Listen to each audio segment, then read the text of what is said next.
Hi, Teri Robinson with SC Magazine, and I'm here at Black Hat 2014 on the exhibit floor with Jaime Blasco. He is the director of AlienVault Labs. Hi, Jaime, how you doing? Hi. Good to see you today.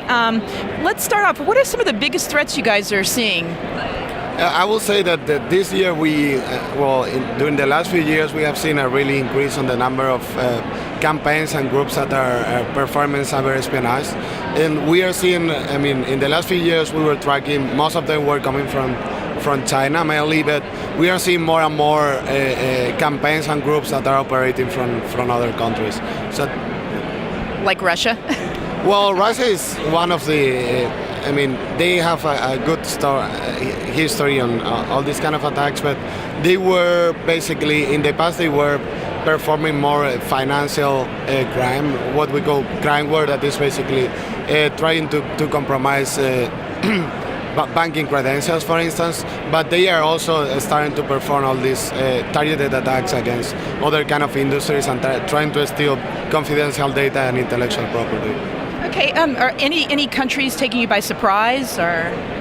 Well, I don't think so, and I always say that every single country in the world is performing this kind of operation. So in the end, it doesn't surprise me in any country. It's like, for sure, all of them are or want to perform this kind of cyber attacks and cyber campaigns. So let's talk a little bit about Internet Explorer. There's been a lot of activity there. Could you tell me some of the techniques that bad actors have been using?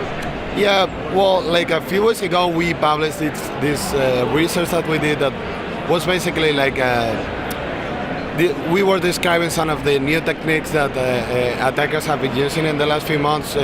So these techniques were basically, they were able, if you are visiting a website, they were able to obtain information about which software is running in your system. So the way they were using this information was, first of all, they were able to detect which kind of security products were you using, like which antivirus, which firewall were you using, and based on that, they could exploit. Basically, they could change the malware, or they could use another technique that they know that antivirus or that security technology is not able to detect. And at the same time, they were using that to map like potential attack vectors that they can use in the future. So, for instance, if they are able to know that you are using a specific version of Acrobat PDF or a specific version of Java, next time they can launch attacks and exploits to exploit vulnerabilities in that version of the software.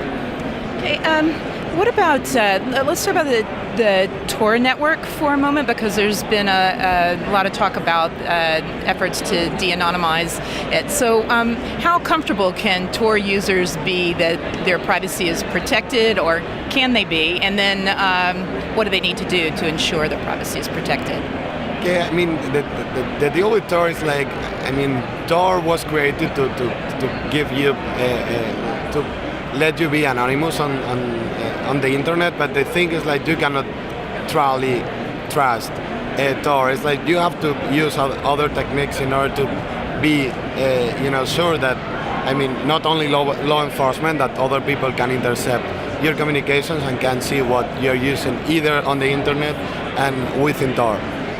So, my recommendation is like, of course, you have to run security software in your system, because the problem with Tor is like, for example, like the FBI last year, they were performing this attack.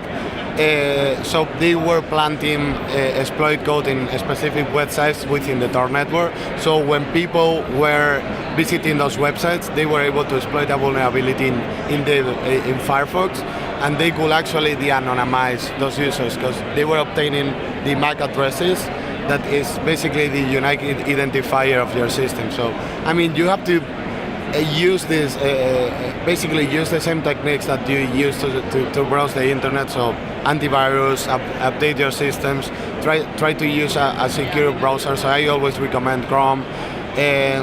What else? Well, you can also use Tor also with a VPN, so at the same time, so it's gonna give you even more, another layer of security.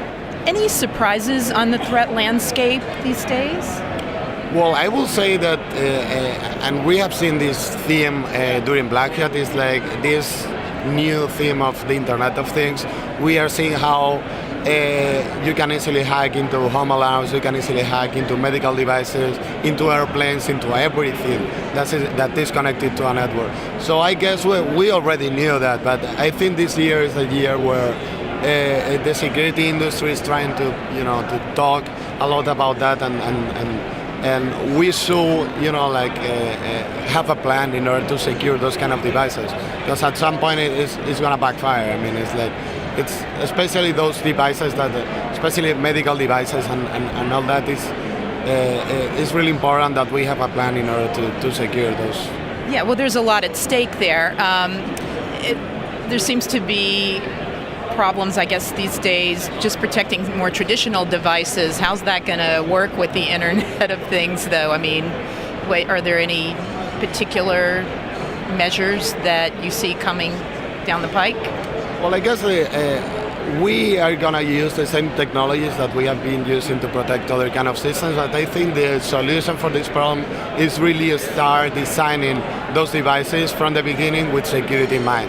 So as long as you are designing with security in mind before you build those devices, you won't have that problems, because you don't have those problems, because the device itself will be secure. So I think the industrial companies, companies that are building all these devices are going to start hiring a lot of security people, so the security will be there from the beginning, from the design of those products. And I think that's the only solution that we have.